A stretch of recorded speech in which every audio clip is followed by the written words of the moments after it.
¿Qué tal, amigos? ¿Cómo están? Bienvenidos a un nuevo episodio de Mate Break en esta temporada, año 2024. Feliz año nuevo para todos. Espero que estén comenzando bien esta nueva etapa de la vida.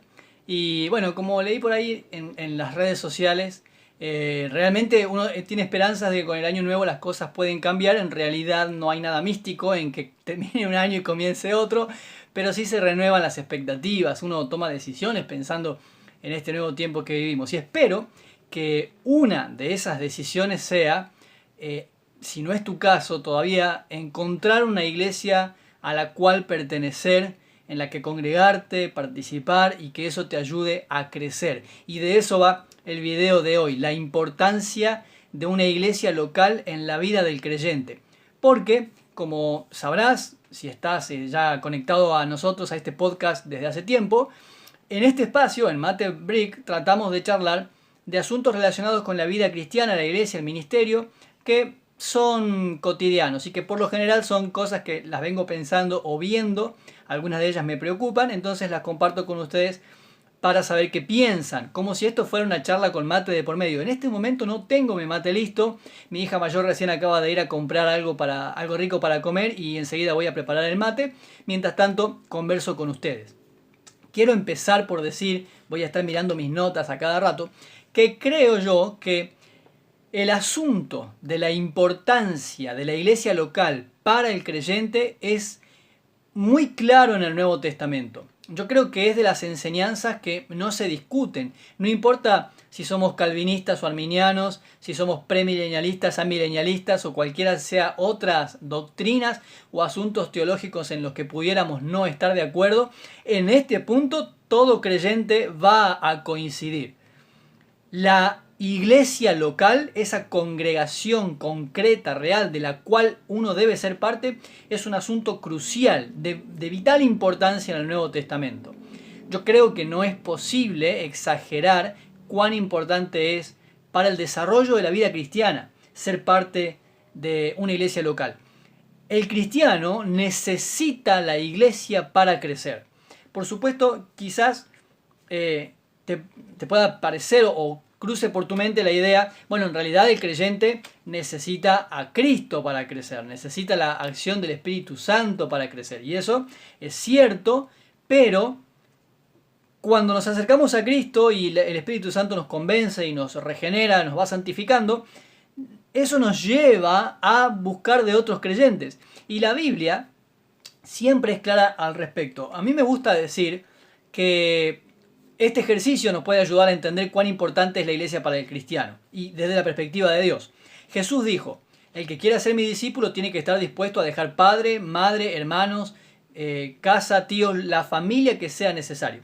También dijo, es necesario que el que quiera ser mi discípulo tiene que estar dispuesto a dejar sus comodidades, su propia vida. El que pone la mano en el arado y mira hacia atrás no puede ser mi discípulo. Incluso Jesús dijo, el que quiere seguirme, niéguese a sí mismo, tome su cruz cada día y sígame. Pero nunca Jesús dijo, el que quiera ser mi discípulo tiene que estar dispuesto a abandonar la comunión con otros de mis discípulos. ¿Viste? Al contrario, la Biblia es muy clara al enseñar que un buen discípulo de Jesús ama y busca relacionarse con otros cristianos, con otros discípulos del Señor. Y esa matriz, ese espíritu lo vemos claramente en los primeros textos de la iglesia, en el libro de los Hechos. Vemos a los creyentes buscando vivir juntos, convivir, compartiendo sus cosas. Y acá no te propongo que creemos una comunidad ascética como la de los monjes durante la Edad Media. Sí que pienses y que reflexionemos juntos en que los cristianos del primer siglo entendieron esa importancia de la iglesia para la vida del creyente y los llevaba a querer estar juntos la mayor cantidad de tiempo posible. Porque esa es la enseñanza de Jesús. Ahora, cuando yo digo que la iglesia es vital para el crecimiento del creyente, ¿a qué iglesia nos referimos?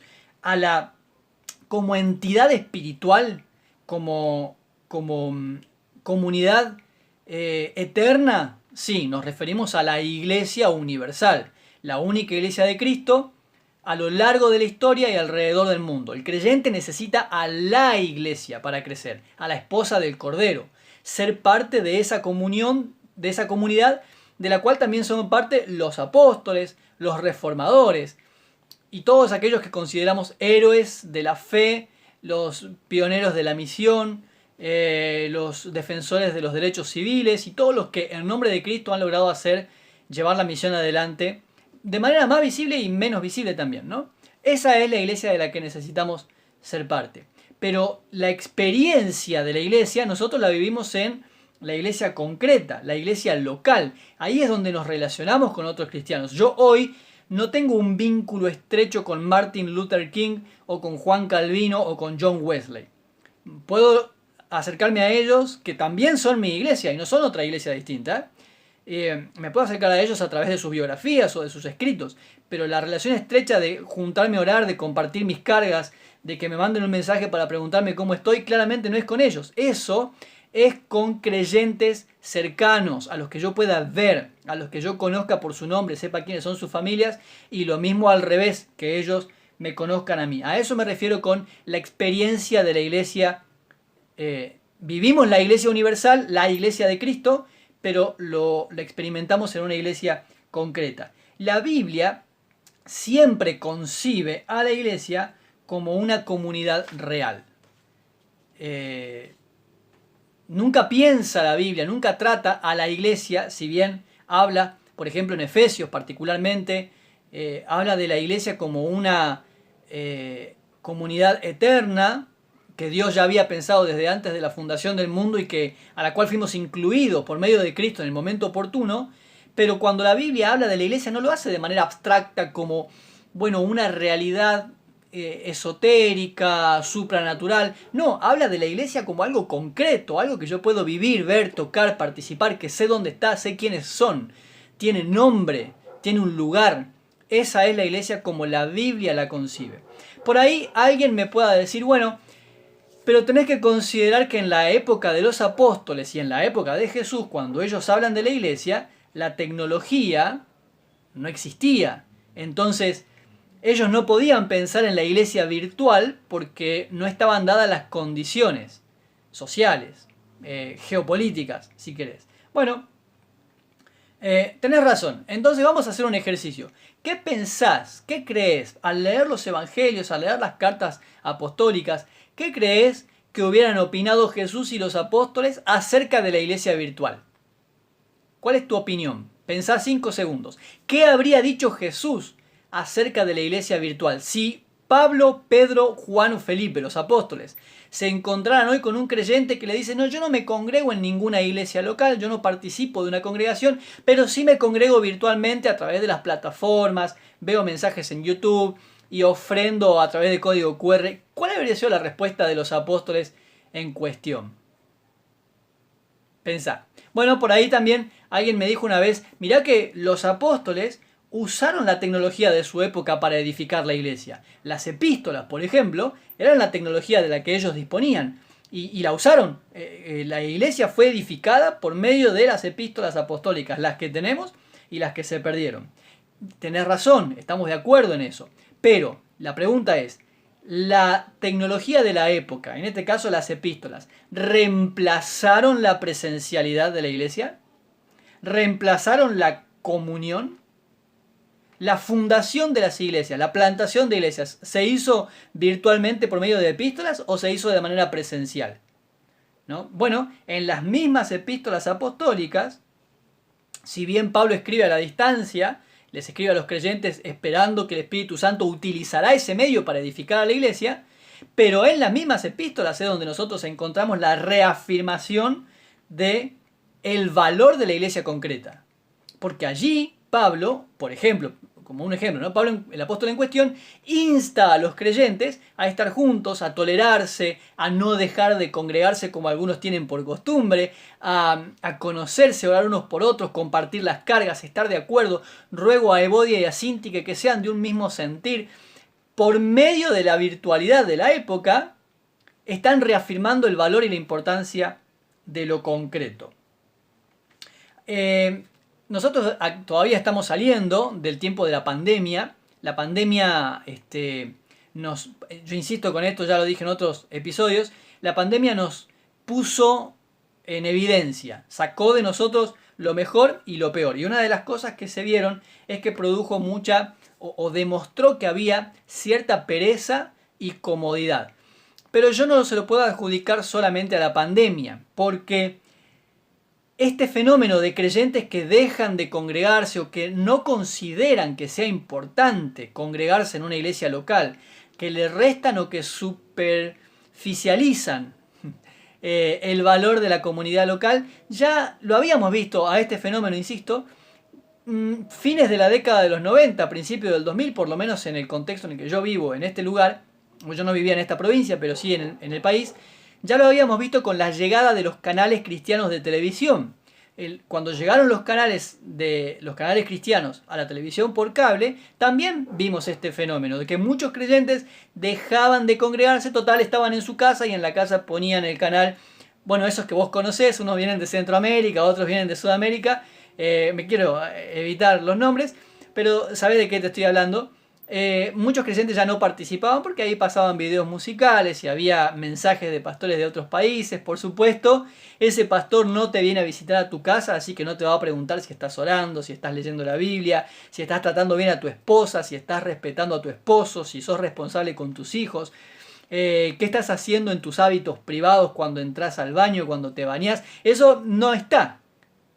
Pero sí podemos sentir que de alguna manera participamos. Y más aún, si ese mismo canal de televisión te dice que podés enviar tu ofrenda y de esa manera estás colaborando, contribuyendo a la extensión del reino con la misión que ellos desarrollan, bueno, como que se cierra el círculo porque además de escuchar el mensaje, también sentíamos que estábamos participando de alguna manera de la extensión de la iglesia y entonces generó esa confusión en muchos creyentes. Y con la pandemia pasó algo igual, nada más que ya no con los canales de televisión, sino con las plataformas de streaming y principalmente con YouTube y también con las redes sociales. Lo que yo veo es que hay frecuentemente una tendencia a no congregarse. Es decir, el ser humano, aunque necesita de otros seres humanos, pero con cierta frecuencia busca cómo ser parte de una comunidad porque está en su naturaleza, pero sin el compromiso que requiere esa decisión.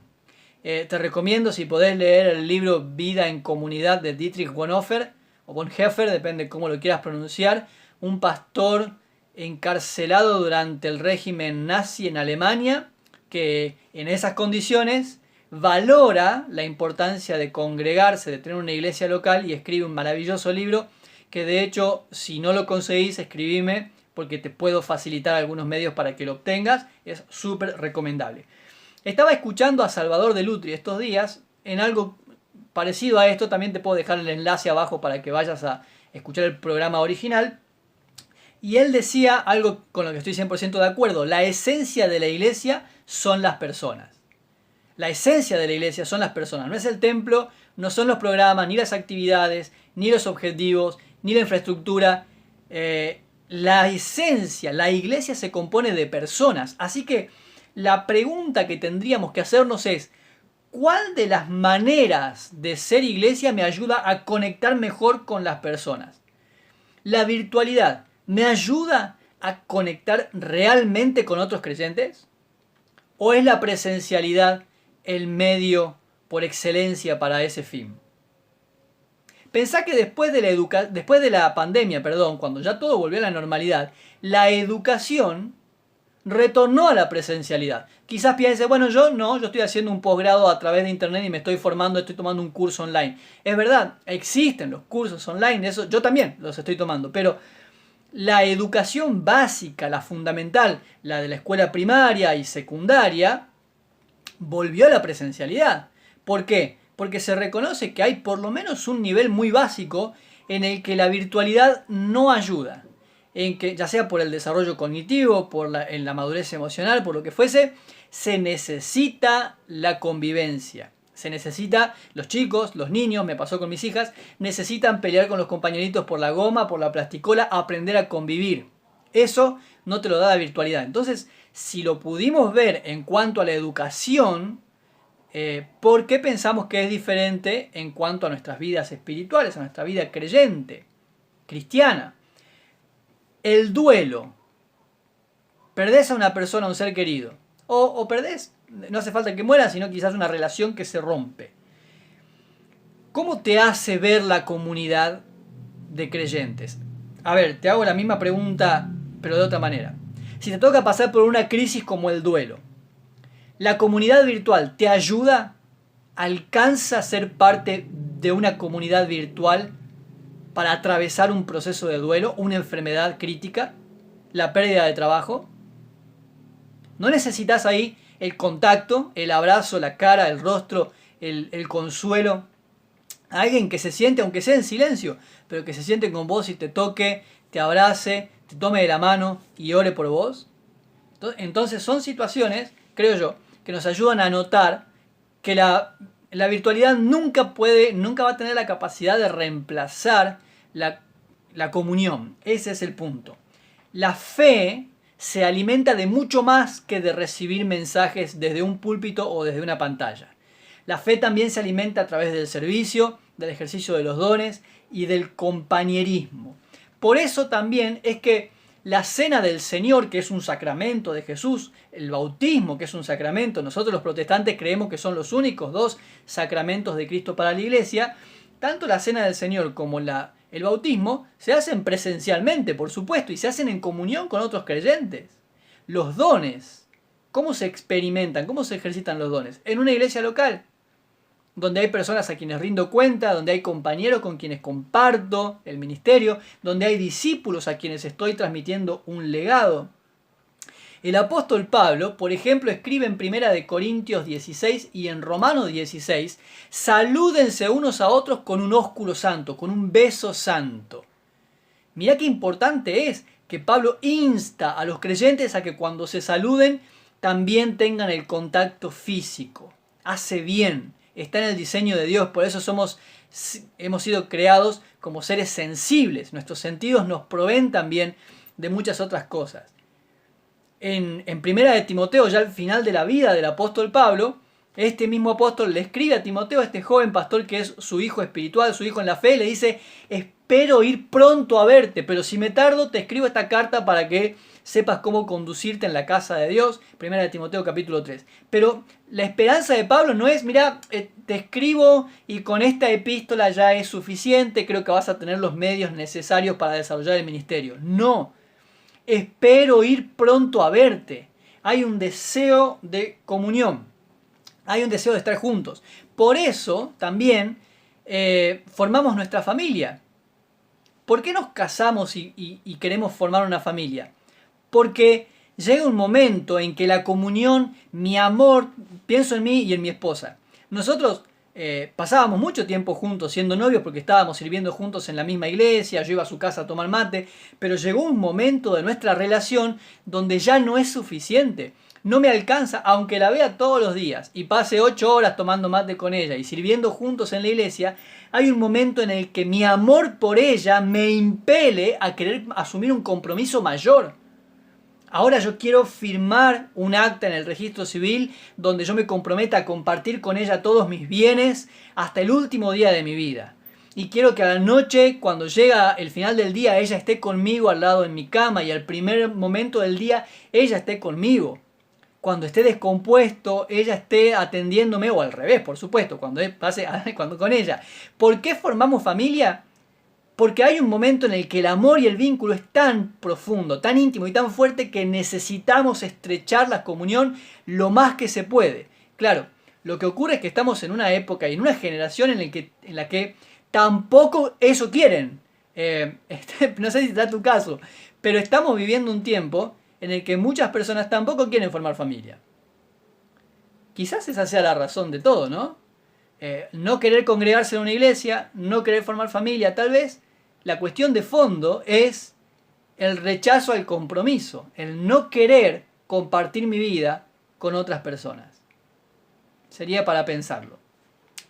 Yo creo que debemos ser claros en esto, podemos usar la virtualidad, de hecho lo estoy haciendo y ustedes están participando conmigo de esto, pero ser la iglesia es algo que requiere de nuestra presencialidad. Necesitamos una iglesia local a la cual pertenecer.